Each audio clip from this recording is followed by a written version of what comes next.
Di pa yan tapos ang laban mo sa buhay, manalig lang sa Diyos. Ama nating gabay kahit meron ka pang problema, napusan-pusan, idaan sa panilang lag na niyang malampasan. Hindi pa yan tapos ang laban mo sa buhay, manalig lang sa Diyos. Ama nating gabay kahit meron ka pang problema, napusan-pusan, idaan sa panilang lag na niyang malampasan. Sa ako sa mga taong naranasan ng problema, pero kahit ganun ibinigay ko ang tiwala sa Panginoon na nag-iisang lakas, dahil alam ko balang araw siya lang ang makakalunas sa mga problema ko na pinapasan-pasan. Hindi niya ko pababayaan, yan ang aking hinawakan, kaya tinanggap ko sa sarili ko ang Panginoon, dahil tinanggap niya din ako kung ano ako ngayon. Kaya meron na pagbabago sa akin sa ngayon. Ugali ko na tarantado, kinalimutan ko na yun. May takot na sa Diyos at takot na makasala sa ating Ama.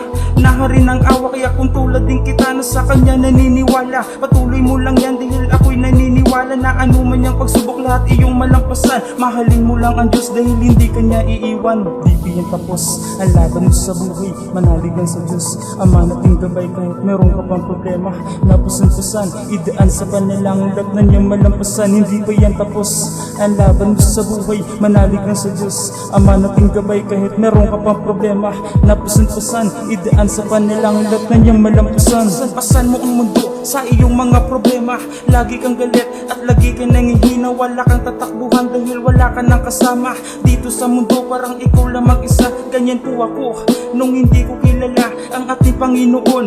Diyos nating Ama, mga problema ko sa buhay lagi ko yung tinatakasan. Dumating pa nga sa punto na aking tinatawanan, mga sabi-sabi din lagi ko yung sinasakyan. Masamang mga gawain yan ang aking nasanayan. Lumaki ako parang wala't ama't ina, nakatikim na mga droga na sa'kin nagpasaya. Pero kahit ganun, hindi niya ko pinabayaan. Pinadama niya sa'kin na siya lagi nandiyan na handang makinig.